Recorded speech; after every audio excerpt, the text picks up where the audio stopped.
কি আপনারা অবাক হচ্ছেন যে এত মানুষ?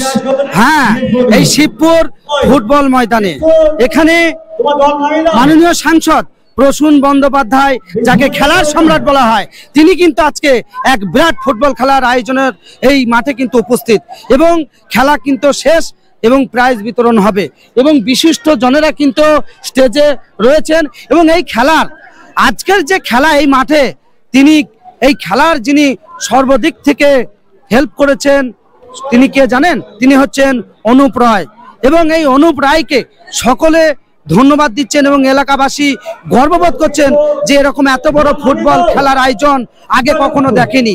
তাই অবশ্যই দেখতেই পাচ্ছেন এখানে যে মঞ্চে বিশিষ্ট ব্যক্তিরা এবং মানুষ দেখুন, কত মানুষ দেখুন, শুধু মানুষ আর মানুষ, প্রচুর মানুষের জনসংখ্যা, মানুষ দেখলে অবাক হয়ে যাবেন এই ফুটবল খেলার আয়োজনে। এবং এই যে কমিটি ছেলেরা এত সুন্দর ফুটবল খেলার যে একটা অনুষ্ঠান তুলে ধরছে মানুষের সামনে, বাংলার যে বিরাট একটা বার্তা সেটা কিন্তু বাংলার প্রতি মানুষের সামনে এটা কিন্তু তুলে ধরা হচ্ছে। হ্যাঁ, কত মানুষ দেখেন এখানে এই ফুটবল খেলা যেভাবে বাংলার বুকে অবলুপ্তর দিকে, সেটা আজকে এই শিবপুর ফুটবল খেলার ময়দান দেখিয়ে দিল যে ভালো ভালো প্রতিভাবান প্লেয়ার কিন্তু তোলা সম্ভব। আজকে যে ফুটবল খেলাটা এই এলাকায় বাসীর সামনে যে একটা বড় উপহার, এটা কি চোখে দেখছেন? খুব ভালো চোখে দেখছি এবং খেলাটাকে সবাই উপভোগ করেছে। এই খেলা যেন প্রতি বছর হয় এটাই আমি বলতে চাচ্ছি। এবং এই খেলাটা কার কার মধ্যে হলো? নদিয়া একাদশ এবং কলকাতা একাদশ। এই খেলায় কারা কারা উপস্থিত রয়েছেন? বিশিষ্ট জনেরা প্রসূন ব্যানার্জি আছেন, আর অন্যান্য অনুপ রায় আছেন। এবং এই খেলা আগে কখনো হয়েছে কি? এই মাঠে কখনোই হয়নি। একদম শুনতেই পেলেন এবং প্রচুর দর্শক, আপনারা এই বলতে গেলে লক্ষাধিক জনগণ, লক্ষাধিক দর্শক আজকের এই ফুটবল ময়দানে।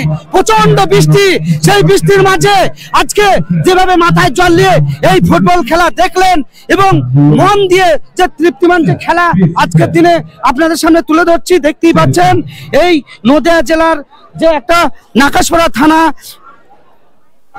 শিবপুর গ্রামের যে একটা বিরাট ফুটবল খেলার আয়োজন করা হয়েছিল, সেই খেলা কিন্তু শেষ এবং আর কিছুক্ষণের মধ্যেই বিশিষ্ট জনেরা এই যে প্রাইজ বিতরণ করবে এবং আমি সম্পূর্ণ তুলে ধরার চেষ্টা করছি।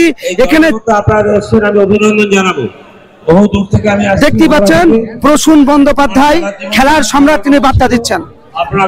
দেখুন, আজকের খেলাটা বড় সুন্দর লাগলো আর মাঠটাও খুব ভালো লাগলো। আমি আবেদন করব আপনারা ভালো থাকুন। আমার একটা কথা বারবার সব জায়গায় বলছি যে বাংলার ফুটবল বাঙালি আছে, বাংলার ফুটবল বাংলার লোক, দেশের লোক হবে আমাদের। ওই স্পেন থেকে আনার কোনো দরকার নেই। স্পেন থেকে যে কোথা থেকে টাকা দিয়ে, এটা আমি একদম মানছি। আপনারা তৈরি থাকুন। আমি কথা বলেছি কিছু জায়গায়, সেগুলো আমরা একাডেমি আকারে আমরা করে দেবো সব জায়গায়, যারা ফুটবল হবে, বাচ্চারা খেলবে ফুটবল, বাংলার খেলা কেউ না। সেই জন্য আমি বলি আপনাদের সবাইকে ধন্যবাদ জানাই, ভালোবাসা জানাই। এত সুন্দর খেলা আজ হয়েছে বৃষ্টির মধ্যে। যে জিতেছে নিশ্চয়ই তাকে অভিনন্দন, যে হেরে গেছে তাকেও অভিনন্দন জানানো উচিত। ভালো খেলা, এই বাচ্চারা সব খেলছে, এখন দেখা যাক কি করবে, কিছু গান টান করবে। সেই জন্য আপনাদের ধন্যবাদ জানাচ্ছি এবং বিশ্বাস করে রায়কে দেখে আমার ভালো লাগছে। দেখুন ছোট ছোট বাচ্চারা খেলা করছে, সেটা আপনাদের সামনে তুলে ধরার চেষ্টা করছি। দেখুন কি সুন্দর খেলার আয়োজন করা হয়েছে, বাচ্চা বাচ্চা ছেলেরা বাচ্চারা খেলবে, ফুটবল খেলবে। ফুটবল এখানে কেউ কম খেলে না। একবার ধন্যবাদ জানিয়ে, ভালোবাসা জানিয়ে আপনাদের ভীষণ বলছি। আপনারা কোন দলের সাপোর্টার? মোহনবাগান না ইস্ট বেঙ্গল? মোহনবাগান না ইস্ট বেঙ্গল?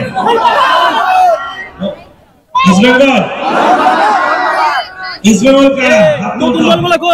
ইস্ট বেঙ্গল কারা? হাত তুলতে হবে, দেখুন। আর মোহনবাগান